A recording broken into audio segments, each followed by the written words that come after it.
Hi po mga idol ko! Samahan niyo akong muli sa isa na namang weekend escapade na siguradong inyong kaiinlaban.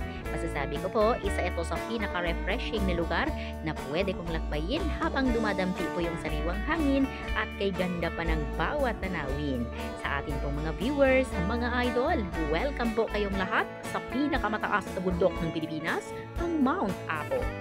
At habang tinitingnan nyo po ang malawak na gulayang ito, alam ko po ang nasa isip nyo, Baguio.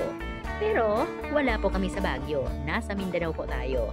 Siguro naman, nagkataon lang na ang pinakamataas na bundok ng ating bansa ay nasa Mindanao.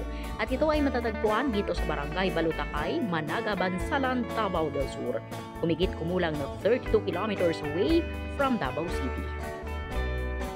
Kilala po ang Davao City bilang isa sa mga lungsod na kumikilala sa katanyagan ng pagbabago mula sa inukit na kasaysayan nito at naging makulay ang kanyang bawat kabanata dahil ang lungsod po ay pumapagita sa dalawang malaking probinsya, ang Davao del Norte at Davao del Sur, na kung saan ang pinakamataas na bundok po ng ating bansa ay dito natin makikita. Sa gilid po nitong kalsada, tingnan nyo naman, hindi maikakaila ang daming tao na umaakyat dito bilang mga turista, mountaineers, vlogger, at yung iba po, mga local nating bakasyonista. Naka-check-in na yata sila sa mga staycation houses na talaga namang nakahilera. Pumili ka na lang sa kung saan dyan ang sayo'y pinaka-maganda. Ang matayog na bundok na ito ay may taas po na 2,954 meters above sea level. It is the highest mountain in the Philippine archipelago and the 24th highest peak on island on Earth. Ang Mount Apo po is the highest mountain and volcano in the Philippines. That is why it is one of the country's most popular hiking and climbing destinations. Kaya kung sa tingin nyo po, bundok lang ito, at hindi kayo masisiyahan dito, pues, nagkakamali po kayo. Dahil ang dami pong magagandang tanawin na sigurado iyong iibigin. Ang mga halamang bulaklakin, daig pang isang diwata kung makatingin. Ang kanilang mga resort na kay gaganda, isama mo na rin yung hardin, resto, at kape na kaaya-aya. Tuloy, nakamangha. Lalo na kung kasama mo ang iyong pamilya, sigurado kay saya. Kaya di nga po nakapagtataka ang daming tao na nagsisiakyatan para lang maramdaman ang kakaibang kiliti nitong karanasan. Mula sa hangin sariwa, mga gulay na murang-mura at mga hinanda nilang nakakabighaning mga sorpresa. At isa yan sa iyong makikita.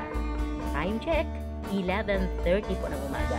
Pero kung tingnan nyo, parang alas 6 lang, di po ba? Kasi po yung klima, bagsak na bagsak, super kapagi. At syempre pag maulap ganyan, dama mo yung lamig. Maliban po sa ito ay pinakamataas na bundok ng ating bansa, tahanan din po ito ng mga hayop gaya ng ibon. Base po sa ulat ng DNR, meron tayong humigit kumulang na 270 na uri ng ibon na tinatawag na endemic o yung matatagpuan lamang dito sa Pinas ang meron ng banta sa pagiging endangered na species.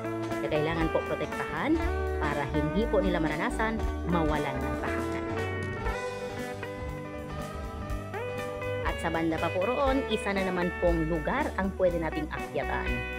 Welcome po kayong lahat dito sa Maryland, the Temple of Thailand. Tunog ibang bansa, di po ba? Kaya let's go na, kahit hinihingal na ako talaga.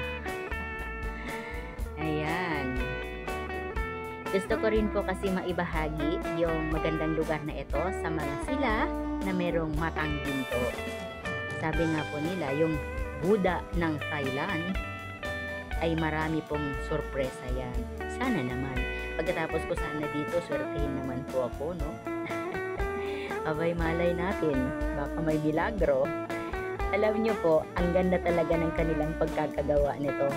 Hindi man kayanin ng aking bulsa o pala rin na makapunta at mamasyal sa ibang bansa, at least dito, sinulit-sulit ko na. Nakaakyat na ako sa pinakamataas na bundok ng ating bansa at meron pa akong magagandang tanawing na ikot-ikot na. Kaya ito pong mahika ni Buddha, plus points na lang kung gumana. Diba? Make a wish ka daw. Elijah. Ayan. Sana kasama ka sa wish na ito. Pwede po ba? Ang Mount Apo po ay isang dormant volcano. Ang ibig sabihin, hindi siya pumutok ng mahabang panahon. Pero hinahanda po ang kanyang pagputok sa hinaharap. Siya ay huling pumutok noong taong 1640 ayon po sa guhit at sulat ng ating kasaysayan. Alam niyo po ba na noong May 9, 1936, ang Mount Apo ay dineklara po bilang National Park ni Pangulong Manuel L. Quezon.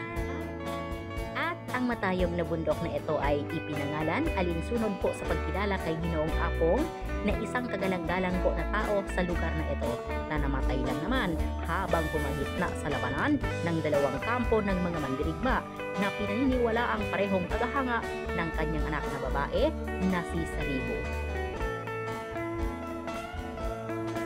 Mount Apo is locally known as Apo Sandawa or Elder Sandawa, Lolo Sandawa. Ang pangalan po ng espiritu ng bundok na itinuturing nilang espiritu ng ninuno ng iba't ibang tribong naninirahan sa paanan nitong kabundukan. At isa sa mga tribong niyan, ang Bagoboklata. Ang Bagoboklata po ay isang katutubong pamayanan na matatagpuan sa paanan ng Mount Apo.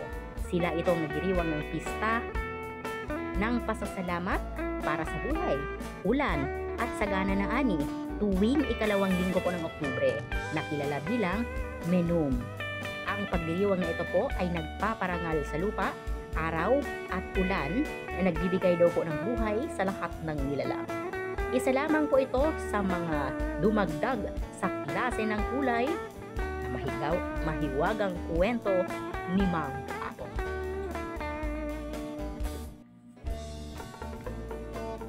Dagdag kaalaman ko lang po para sa inyo.